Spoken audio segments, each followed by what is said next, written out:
దారు పెద్దలు కేశవరావు గారు, మీడియా మిత్రులు, వివిధ నియోజకవర్గాల నుంచి ఇక్కడికి విచ్చేసిన రైతాంగానికి అందరికీ కూడా మనస్ఫూర్తిగా ధన్యవాదాలు తెలియజేస్తున్నా. మిత్రులారా, ఈరోజు ఈ కార్యక్రమం మాకందరికీ తెలంగాణలో ఉన్న లక్షలాది మంది రైతుల ఇళ్లలో పండగ జరుగుతుంటే ఈ కార్యక్రమంలో భాగస్వాములు అవ్వడం మా జన్మ ధన్యమైంది అని చెప్పి మా సహచరులందరం మేమందరం భావిస్తున్నాం.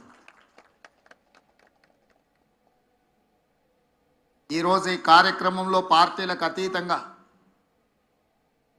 రైతుల యొక్క సంక్షేమాన్ని ఆకాంక్షించే శాసనసభ్యులు సిపిఐ నుంచి, భారతీయ జనతా పార్టీ నుంచి కూడా శాసనసభ్యులు ఇందులో పాల్గొని ఈ కార్యక్రమం పార్టీలకు అతీతంగా రాజకీయ ప్రయోజనం కాదు, రైతు ప్రయోజనమే ముఖ్యం అని చెప్పి విజ్ఞత ప్రదర్శించి ఇందులో పాల్గొన్నందుకు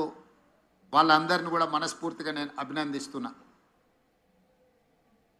ఈరోజు దేశంలో కార్పొరేట్ కంపెనీల యజమానులు వేలాది లక్షలాది కోట్ల రూపాయలు బ్యాంకుల ద్వారా అప్పులు పొంది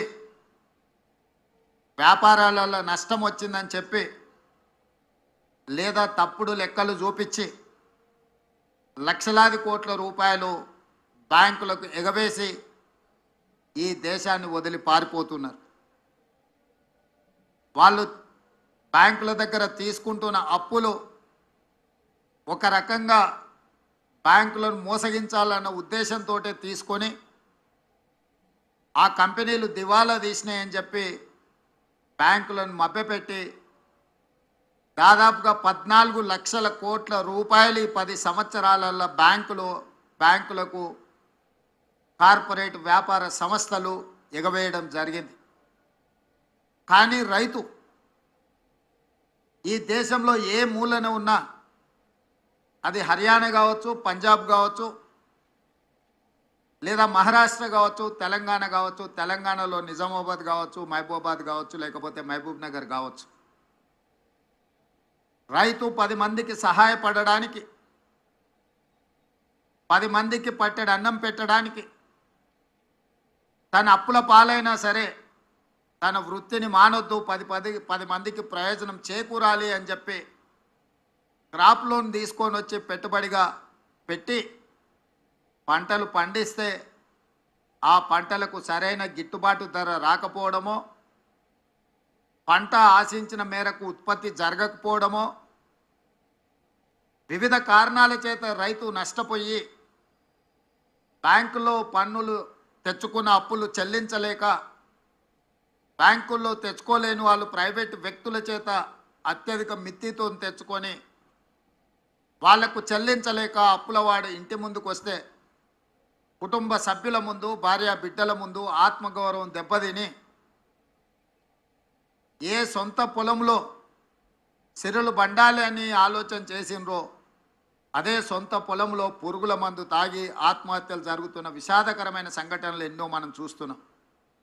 అందుకే మే 6, 2022 నాడు వరంగల్ ఆర్ట్స్ కాలేజ్ మైదానంలో మా నాయకుడు రాహుల్ గాంధీ గారి సమక్షంలో వరంగల్ రైతు డిక్లరేషన్ పేరు మీద ఏ రైతు కుటుంబంలో విషాదం ఉండకూడదు, వ్యవసాయం చేసే ప్రతి రైతు ఆనందంలో ఉండాలి,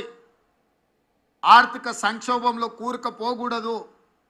వాళ్ళను ఆదుకోవాలన్న లక్ష్యంతో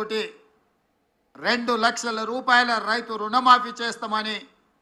ఆనాడు ఓరుగల్లు గడ్డ మీద నుంచే లక్షలాది తెలంగాణ రైతాంగానికి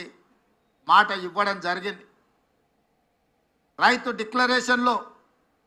మేము మాట్లాడిన అంశాలను చాలామంది టీవీల ముందు, పేపర్ల ముందు అవహేళన చేస్తూ ఈ దేశంలో ఎవరూ చేయలేదు,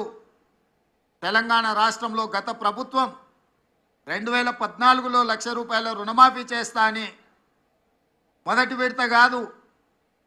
5 సంవత్సరాలు 60 నెలలు 4 విడతల్లో చేసి